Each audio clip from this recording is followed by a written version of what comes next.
Hello. Hello. All right, so where are we on this case? Judge, I was scheduled to meet with the DA on Friday this past week to get a formalized offer. The DA rescheduled on me, so I had the offer that we previously had is not, something that I guess is formalized, so to speak. I apologize for, the delay on it. I am scheduled for him for this Friday. Hopefully, it actually happens this time. Furthermore, I did tell defenses, and I wanted to let the court be aware. The statute itself has the Senate. There are two separate Senate bills that actually went into effect when they were trying to formalize the 4326 statute. There is when there's some conflict between the two Senate bills. When I've looked at the state's indictment, I believe that there might be some issues on it. I'm looking at that. I potentially may re-indict based upon that. I certainly want to make sure that we're playing with the correct law on this case. I spoke with so my time on Friday wasn't completely wasted because I spent about an hour with the PAs going over that. We're making sure that we're correct on that. But that is essentially what is happening here. But I did want to apologize to the court that the meeting did get moved. Well, no, there's no need for you to apologize unless you're the person who moved the meeting. Well, we had actually, I think, been said, was it maybe Wednesday of last week, and then I moved it. We had the court allowed us to move it to today based on that meeting on Friday, and then of course, I know it's out of my control, but I realize it inconveniences others, so I apologize for that.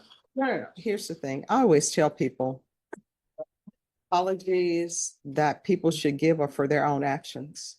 Now, if you rescheduled the Friday meeting, then I await your apology. But if you did not, then there's no need for you to apologize because you're not the person who rescheduled the meeting.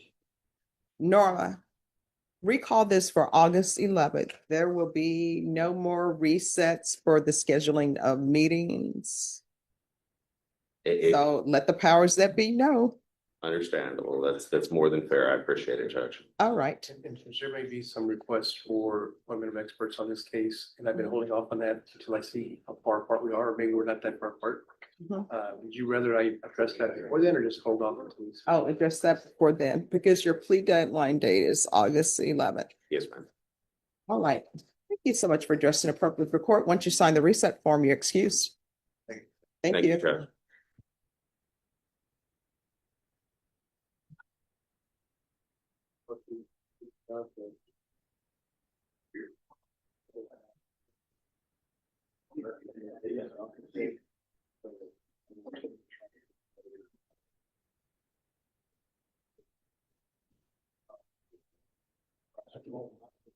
Okay.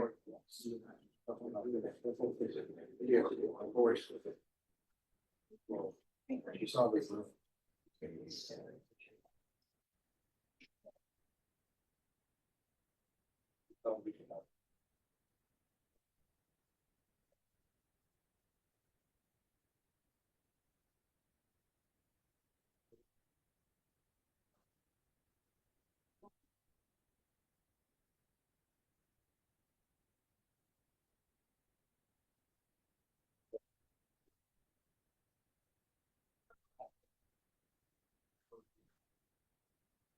All right. Who's down? Eric Ray Cepeda. That's me, Your Honor. And where's your client? Right here. Come forward.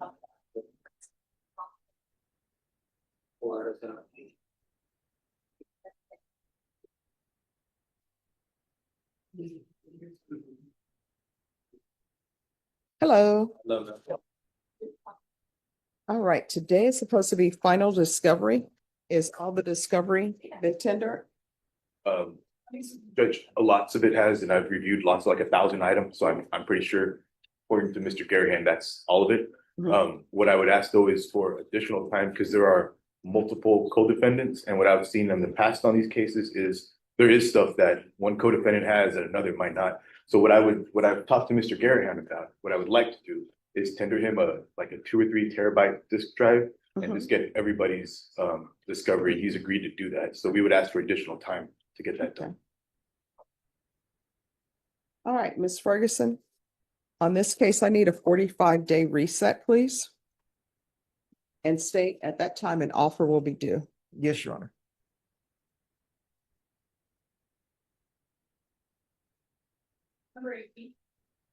All right, September 18th. At that time, the state will tender you an offer. After that date, your next date is going to be a plea deadline date. Do you understand? All right, just one moment with that date. That date sounds like there's a problem with it. Oh, Just one second.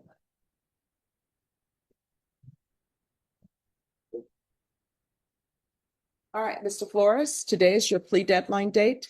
Have you reached an agreement or are you requesting a jury trial? I was in the S, Your Honor. Is there any way I could get another counsel to represent me? All right, so let me explain some things to you. Yes, ma'am. I've been a defense attorney. I've been a prosecutor. Yes, ma'am. This is what I've discovered in my short time on the planet, but I'm in the twilight of my life because there's more time behind me than in front of me, Yes, ma'am. unless I'm planning to live to be 120. I don't know if I want to do that or not. Yes, ma'am. So this is what I discovered as a defense attorney. I would have clients, and let me just tell you, just, like the series, the Guns of Will Sonnet, no brag, just facts. When I would have a client, a lot of attorneys, as a part of our giving back to the community, we represent clients on the appointment wheel. What I can tell you is attorneys who are representing clients on the appointment wheel, they're not paid enough money for what they do. I wasn't paid enough money for what I do. But all of my clients, whether they were retained or appointed, they got the Cadillac service, right? Yes, ma'am. I would have some clients that would get upset with me because they wanted their case dismissed. They would think that I would just be walking around with dismissals in my pocket and maybe I wasn't pulling it out and signing it for them. That's understandable. And I would tell them, look, I can tell the state, hey, your case is bad. This is the problems with your case. Maybe you should dismiss it. At the end of the day, if the state doesn't want to dismiss it and they want to roll the dice and go to jury trial, they can do it. Sometimes I would have clients, they would say, you know what? I want the state to offer me probation. Yes. The state would say, hey, I'm not giving this person probation. So the way the legal system works, this is how it works. Your attorney will review all of the evidence that's been given to them. Yes. When I was attorney, I would tell my client, hey, these are the good points about your case. These are the bad points about your case. If this witness is here, and if they testify to what's in the police report, state will have proved their case. Normally, right? And so then I would have clients who'd say, hey, go to the state. Let's see what they'll offer me. And I would go to the state. I would do negotiations. They would present an offer to me. And legally and ethically, I had to give that offer to my client. So I would come back and tell my client, hey, this is what the state has offered. Sometimes my client would say like, ooh, great, I'll take that. Sometimes my clients would say, hey, I'm not accepting that offer, but I'll accept this offer, which is a counter offer. Then as an attorney, I was legally and ethically bound to go to the state and say, hey, my client will not accept this offer, but this is what they will accept. Then the state, you know what they can say? All right, we'll give your client that. Or either sometimes the state would say, no, this is our offer and this is the only offer we're tendering. Yes, ma'am. And then it would be the client's choice whether they accept it or not accept it. There would be some cases they would have my client on video in HGD. Their mom would have already given a statement and told somebody, that's my son on the video. And you know what I would end up telling my client? Hey, look, I am going to fight as hard as I can for you at trial. I'm going to force the case to prove their case. But maybe the only way you're going to be found not guilty, if God sends his angels down and tap 12 jurors on their shoulder and say, find this person not guilty, I have other plans for them. Yes, ma'am. But I would always tell my clients, you need to look at your case objectively and look at it and then make a decision on whether you want to go to trial or not go to trial. What I can tell you is this attorney has tried cases before. What you're charged with, he's definitely tried these type of cases before. And so if you want another attorney, you are going to have to retain your own attorney. I'm sure the offer that he has tendered to is what the state is offering. It's not that, it's when, the first offer they gave me. Oh, no. Here's the thing. Okay, Your plea negotiations with the state well, remember, are confidential. okay, So you're not supposed to tell me what the offer was or what they're doing. excuse me. It's good, I remember I had another attorney, but then I had two attorneys, which was, I don't know who to remember, and then, so he had the offer for me already. Yeah. And then, so then I had to get assigned to him, because he. took Sometimes, let me over just all the tell you, entities. you know why? The same offer that they offered me, he can't even go ask them. You know for that, why? You know what I mean? Like, This no is what- effort is what I'm saying. No. This is what I want you to understand. Sometimes people will be appointed attorney, and that attorney, the level that they have on the wheel is like maybe a state jail. And that's what they've been approved to try. Some attorneys, they have not been approved to try third-degree felonies or first-degree felonies. So sometimes people will come to court, and like yourself, they'll maybe have a second-degree felony or a third-degree felony or a state jail felony. And the state will make an offer based upon the state jail felony or third-degree felony. Then, out of the blue, another case will come down, and then that case will be a first-degree felony. And then the state will say, hey, he has another case that's a first-degree felony. We're not offering the same thing. You know, it's similar to if somebody is charged with unauthorized use of a vehicle. That's a state jail felony. You get appointed an attorney, and the attorney that is appointed to you is an attorney who's had the necessary trials to be approved to be appointed to a state jail felony. So everything's going fine. The state has made their offer. Then bam, a case gets indicted, and it's a first-degree felony. Let's say it's an aggravated robbery, and that attorney will come to the court and say, Judge, I'm not approved to try cases that are first-degree felonies. So then you get another attorney, and when you get that other attorney, if the state were making an offer based on the fact that you only had a state jail felony, and now you have a first-degree felony, normally they're going to change that offer, and that offer change is normally not going to be in your favor. So it's going to be different. So the fact that you have this attorney here and the offer is not now different, it's probably about the new case and not the fact that he has done something differently. It was all the cases. Yeah. And Yeah. I mean, but I understand what you're saying. Yeah. So I will tell you, this is your attorney.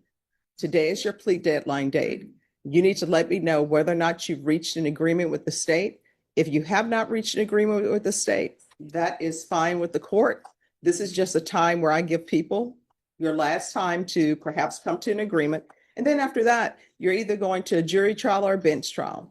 If you come to me for a bench trial, if the state proves its case beyond a reasonable doubt, I'm going to find you guilty. If they don't prove their case beyond a reasonable doubt, I'm going to find you not guilty. And for me as a judge, whether you're charged with murder or state jail felony or criminal mischief, if it's a murder case and the state doesn't prove their case beyond a reasonable doubt, I'm finding you not guilty. If they prove it beyond a reasonable doubt, I'm finding you guilty because I'm just here to follow the law. You understand? So today you need to make a decision on whether or not you have reached an agreement with the state. So I can't have another counsel. No. Did you not hear what I said? No. No, I heard. Yeah, no, you cannot. This is your attorney. Okay. All right. So I'll let y'all sit and discuss it. And when you're Thank ready you. to approach, I'll take the matter up.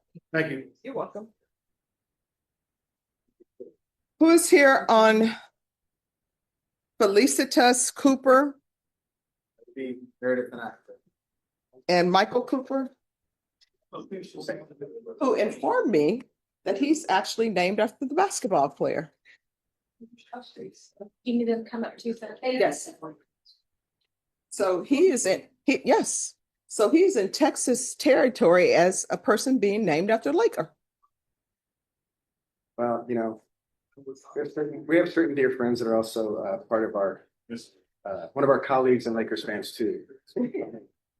Oh, no, we would watch all of the games.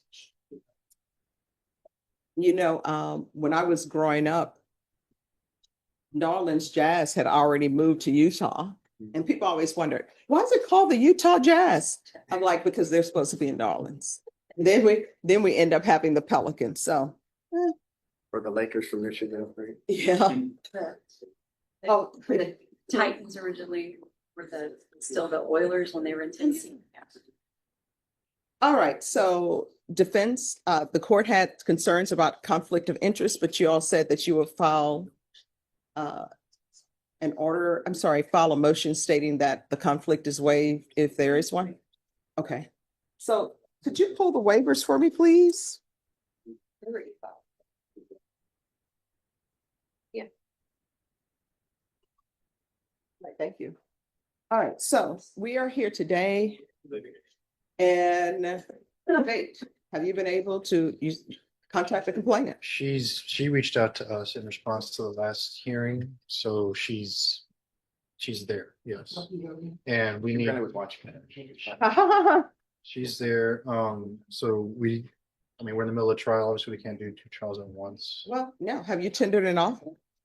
An offer has been tendered a while back, but yes. All right, and you all are rejecting the offer? You want a jury trial? How long do you expect this trial to last? I would take no more than 3 days if we have to. do Sorry, what? Probably no more than 3 days if the trial has to take place. All right, Norma, I need a reset jury trial, 2 days. And it's family violence.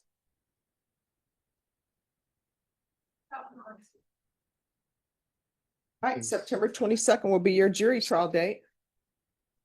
And I'll need an acknowledgement of discovery, please. Okay. All right.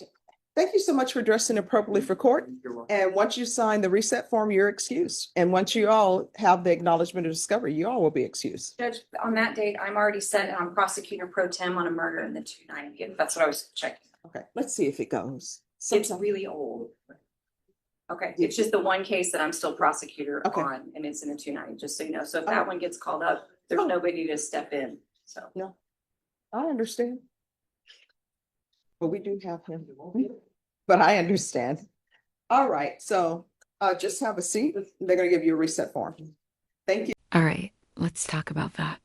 This hearing session was the full courtroom Buffett plea negotiations, reschedules, legal education, a Lakers reference, and even a cameo from a hard drive measured in terabytes. But what really stood out wasn't just the variety. It was Judge Boyd's remarkable ability to keep the room grounded, informed, and just the right amount of entertained. First up, we had the assistant Day explaining a delayed offer due to rescheduling and statutory complications. Now, to his credit, he owned the delay even though it wasn't his fault, and the judge cut right to the heart of it. Only apologize for what you did. A small moment, but telling one. She wasn't interested in performative apologies. She wanted action and accountability. And just as quickly, she set a firm boundary. No more resets after August 11th. Clear, professional, non-negotiable. From there, things got interesting. One defense attorney requested time to consolidate massive amounts of discovery from multiple codefendants, literally multiple terabytes. It was a practical request, and Judge Boyd granted a 45-day reset with a clear deadline. The offer must be on the table by then. No dragging feet, no courtroom ping pong. Then came Mr. Flores, and this is where the judge really hit her stride. He wanted a new lawyer, not because of anything concrete, just vibes. Judge Boyd gave him a full-on legal primer wrapped in a conversational, lightly humorous TED Talk about how criminal defense actually works. She broke it down. This isn't a menu where you just order up dismissals or negotiate probation like it's a car lease. The state holds the keys, the attorney is the advocate, and the court is here to follow the law. Her line about needing divine intervention to beat an airtight case on video. Classic law talk with mic energy. Funny, real, and legally sound. Then, just when things started winding down, we got a surprisingly lighthearted exchange about the Lakers, Utah Jazz, and even the New Orleans Pelicans. Again, that's the tone Judge Boyd masterfully threads human moments in a high stakes setting. She's not afraid to let personality peek through, but the authority never wavers. Lastly, we saw a family violence case where a trial was requested. The judge locked in the date, acknowledged potential scheduling conflicts, and kept everything moving smoothly.